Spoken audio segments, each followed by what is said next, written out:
everybody. Welcome to another episode of the Digital Embellishment Show. I'm your host, Kevin Abergel, and I have the honor of being here today with Bryar McDonald, who's a production specialist at TUI Total Solutions, a dealer here in Central Florida, in my very own backyard. Bryar, how you doing, man? Dude, I'm doing awesome. I really appreciate you having me on the show. This is my first podcast, so I'm excited to talk shop with you on embellishments, the print industry, and really get into it. That's cool. That's cool, and I like it because well, actually, before we get into it, we talked a little bit earlier about TUI. Tell me a little bit more about TUI. And if I'm not mistaken, it's also a family company, right? It sure is, yeah, absolutely. So my uncle actually started it back in 1988, and he was actually just a copier repair company. So regardless of what kind of machine you had, he'd come out and repair it. Did that for I think close to 10 years, and then became a Rico dealer. And then we were a Rico dealer for 16 years, if memory serves me correct. And then from Rico, we switched everything over to Xerox. And moving throughout the Xerox ecosystem as a dealer has been a bit of an evolution too, because right when we became a Xerox dealer, they didn't give us access to all the the fun big iron. It was just the copiers initially. So yeah, we just kind of slowly converted our customer base from Rico over to Xerox, and it was 2015 when Xerox started letting dealers sell light production at the time. So you're kind of getting into smaller print shop tier, maybe bigger churches that are doing some of their marketing in house. So I can still remember it like yesterday. We didn't know anything really about production, and my uncle went to a Xerox event up at the Gill Hatch Center, which is like this like print. This like it's basically like a Willy Wonka's like print land for our industry. It's crazy. Um, and he was just blown away, and he's like, we have to do production. So when they finally gave us the keys to get into the light production portfolio, we went ahead and ordered, it was a C70, so 70 pages a minute, and we just like, we're going to order every single accessory for this thing. Like, we didn't even know what any of it did. We just wanted the biggest, longest thing and put that thing right up at the window. And I actually started learning how to run a production machine and like make prints and do jobs basically off YouTube. So it was just me, my laptop, yeah, learning Fiery and Command Workstation through YouTube and figuring everything out. So yeah, that was 2015, and then about 3 years later, 2018, they gave the dealers a little bit more, right? So we're finally able to get into like the first machine of a full production, which would be at the time the Versant series. It was a 180. So now you're getting into like tighter registration, managing your color, get better color accuracy. You can auto duplex like 100-pound cover, that kind of stuff, build out more accessories on it. So again, same thing. We knew a little bit more this time, but we're like, still same thing, one the biggest one. So we added every single accessory you can imagine. So we kind of built the business up, uh, going off that product, this was like getting right into COVID too. And then just recently, last year, they finally let dealers get into the Irides product, which for a long time was like only direct can sell that, direct and agents. So we're one of the few Xerox dealers that actually can not only like sell this product, but Hmm. we have in-house technicians trained to service it too. So it's been a really wild ride, man. So now we're at this 4,000 some odd square foot facility with every Xerox product offering, from a light production machine all the way up to basically the biggest digital cut sheet machine they sell. So I it's been love it, dude. exciting. Yeah, man, it's fun. It's a good story. It's a good story, and it's very similar. I have a very similar story. It's my uncle started the company. My father joined, and then I joined as the second generation. And I'm sure you're bringing a lot of new things to the company as well, right? Your youth, the way that you do things. I think is probably has that been a good impact for TUI? Yeah, I think so. I mean, it's definitely been, right when I started, it was kind of like, trial by fire, right? Like I kind of went out there and just and learned on my own. But I've been fortunate to kind of stick with it, even though it can, be a tough business at times because it's competitive, Mm. and grow. And yeah, like as I learn things, I'll bring it to my dad and my uncle and run it by them. And they usually have pretty high faith in an idea that I have. So it has been cool to introduce some of these ideas and concepts that previously the company wasn't doing, and to actually see it kind of like catch fire and us roll with it and grow and find success has been awesome. Well, I think embellishments might be one of those things. So you are Big time. doing that fifth and sixth color stuff. Hmm. What's been the feedback in the market since you've been trying to push those solutions? Yeah, it's kind of polarizing, right? What I've noticed is when I'm walking into shops and having conversations about what their needs are and what their current work looks like from the clients that they're serving, you'll have some shops that they're they're kind of adverse to wanting to take any financial risk at all, which is understandable. Mm, But I feel like sometimes that's to a detriment. So we have certain shops that are very skeptical of investing money into something that they don't really know a whole lot about, and then if their clients aren't asking for it, then it's like even more fuel on that fire of I shouldn't do this. And then we'll have other shops that are very interested in it, especially when we show them like some print samples, which is what's great about this facility. We can actually produce samples, and we're not saying, "Hey, trust me, like this looks cool. Look at this brochure." Um, but it's been polarizing, and I would say at this point, still a little bit of the majority of people in shops are a little hesitant to it, and I think it's just because of a lack of education, and they don't have clients asking for it, so they're not aware of like the potential that they can reap as a business to recognize more revenue. I think that's totally true, and that's not just here in Florida. That's probably in the entire world when it comes to fifth and sixth color. You look at what's kind of the biggest obstacle is a lot of the designers It and is, a lot of yeah, the brands have no idea to ask for this or why it makes sense for them. And I yeah. think the why is the question that a lot of printers need to learn how to ask and to explain and to justify. And so I think that's yeah, you're not the only one kind of seeing that in the field, and it's too bad because it's like you're selling Ferraris, and they're instead of taking it to the track, they're taking it to Publix to get their groceries, and it's too bad.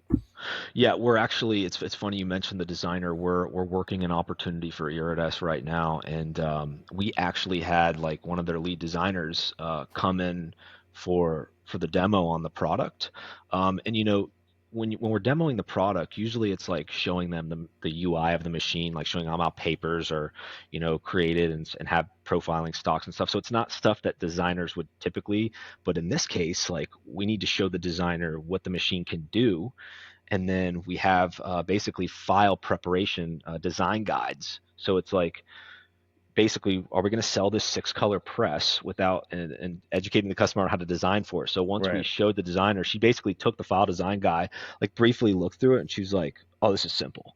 So right. with this information on how to design with the capabilities of this machine in mind, she actually went back and recreated one of their files with embellishments, and it came out awesome. And it seems that we stand a really good shot at getting the business now because they've been able to actually see their creation come to life with the additional colors. Oh, nothing beats a live sample or a live demo, and I think Yeah. it's important that one of the I think obstacles you have to run to is or run through is people think that it's this big complicated secret way of designing for it, and I think if you're able to demystify it, I think that's the key thing is that you make it less scary. People are going to realize actually it's not that complicated.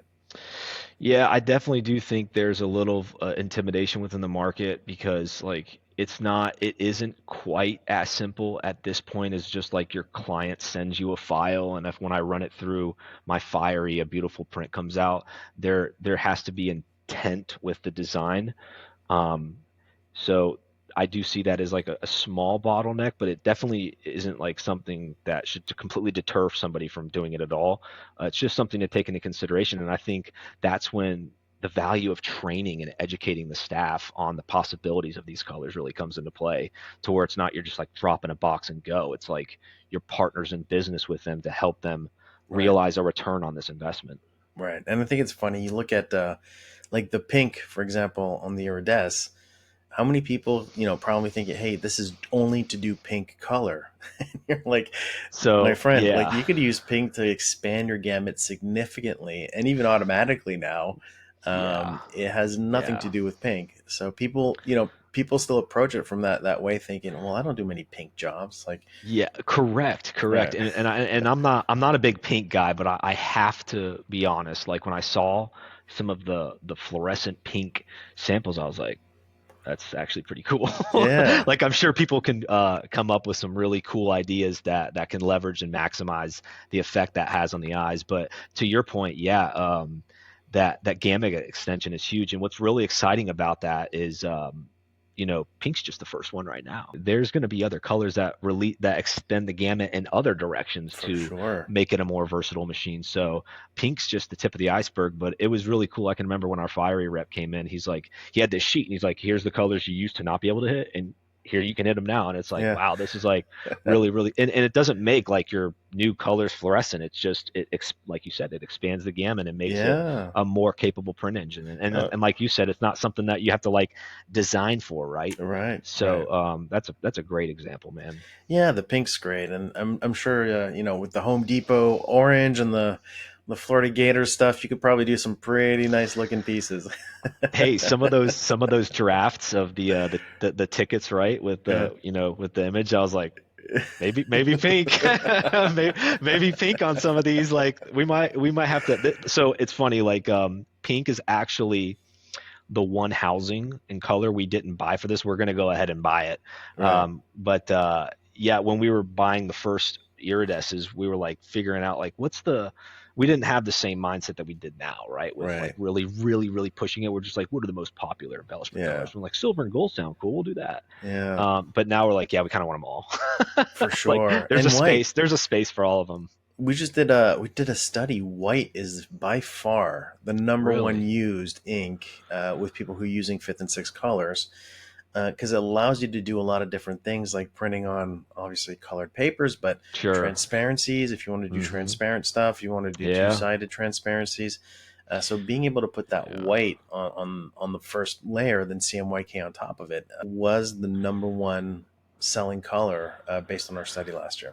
I could see how white could be the unsung hero of embellishment. Yeah, There's a really cool example book. I don't know if I've shown. It wouldn't surprise me if you guys design some of this stuff, but there's an embellishment book that Xerox gives like the dealers, yeah, and it kind of just showcases everything when you're flipping through it, and it'll tell you how the press was configured to produce this the product. recipe. Yeah, Yeah, yeah, yeah. And one of the coolest pieces in there, and they do a really neat job with it. You open up the page, and it's a page split in half, and it's the same image, and it shows here's what this image looks like with a single hit, but here's what a double hit looks like if that's you put right. white in both, and it's very vivid. It pops off the page, and it's like wow, it's It impactful. does. So And a lot that of white is people, cool. I don't know if you're kind of following what Mark Jeeves does with Color Logic, but being able to print onto metallic substrates, and being able to mask out where you don't want metal looks. So if you print like a CMYK on a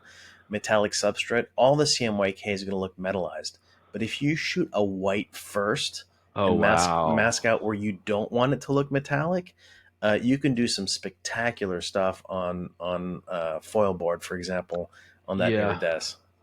I'm really interested in that, and our in-house analyst, he actually showed me some stuff on Color Logic, and it was incredible. It was like a crazy gamut of different colors that they've Yeah, realized with the combination that the Iridescent produces. But that's a really neat concept to where you don't want well, the whole thing's metallic by default, and you right. print where you don't want metallic. So Exactly. You we want got to get to. some samples of that here. I'm sure if Mark's listening, he'll send you some samples. He's Mr. Samples. He's got a ton. So speaking of showing the stuff off, I think Brian, you have an event coming up in December. Hmm. I believe December 3rd at your Altamont Springs facility. Do you want to tell us just a little bit more about that? And Yeah, yeah, we'll give you guys a little sneak peek of it. The event hasn't been fully released yet, but it'll be released within the coming days. But essentially, yeah, we're aiming for December 3rd, and we're going to basically be hosting, uh, for lack of a better term, an embellishment workshop where we have experts come in, you guys, and talk about how companies can actually leverage this to drive revenue. Because right now, like I said, a good part of the shops I'm walking into, they almost, I can see that they see it as a risky sales gimmick, and we want to get the mindset away from that. We want to show them the possibilities that they could realize that they're quite frankly missing out on if they don't have their sales staff knowledgeable on the product, marketing it correctly, and then selling it correctly in front of their customers. So it's basically like, I almost want to say it's like an industry. It's a service to the industry. You know Yeah, what I mean? That's what it's it is. It's uh, not even meant to talk about, our products specifically, because the stuff that we're talking about with embellishment isn't just specific to Xerox, right? There's other machines that do this stuff. So we're really excited to offer that to the local print community here within Florida.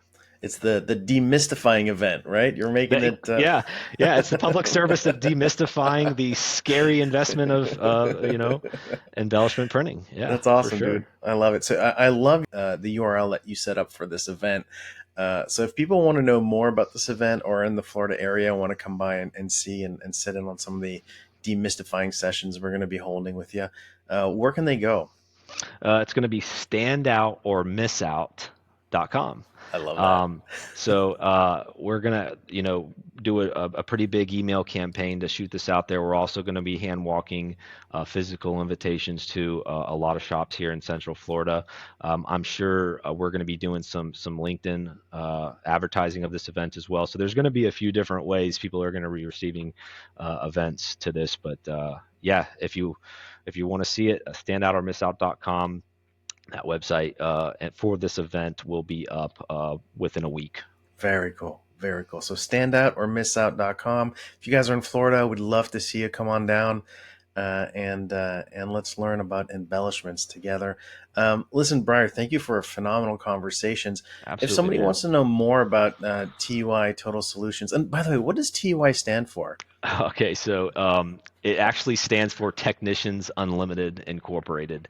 That was the original thing, and then it kind of moved to Trust, Unity, Integrity. And then Total Solutions came because we do more services than just printing. We do IT services, we do physical security and cameras and access control and stuff like that. So we just thought Total Solutions. But yeah, the original acronym was Technicians Unlimited Incorporated, and it kind of holds true to who we are now. I mean, we have 8 technicians and like 3 salespeople, so we're a Uh, service organization. that's funny. And I think anybody from MGI who's watching this will remember, like, we had MGI had one original meeting, and then later on we're like, yeah, we need to find a new acronym for this. We need to find some better words. So we just said multi-graphic innovation and call it a day. Yeah, a lot of my customers are like, "Oh, TUI," and like, there's a part of me that wants to be like, "Oh, it's TUI," but I'm like, "Yeah, I'm not even gonna. TUI's fine. TUI's Lean fine. into it, man. From a Yeah, marketing yeah, yeah. I yeah, don't we're the even. Tuies. Yeah, whatever. Yeah, it Yeah. just reminds me of that N64 video game, like Banjo Kazooie, like Banjo Tooie. Yeah, I don't know. That's awesome. Good game. All right, listen, Brian, thank you very much for your time. I'm looking forward to seeing you on our event in December, early December on the Absolutely. 3rd. And keep up the great work, Thank you. preaching embellishments, and good luck to you and the whole TUI team. We look Thank forward you. to working with you guys out there.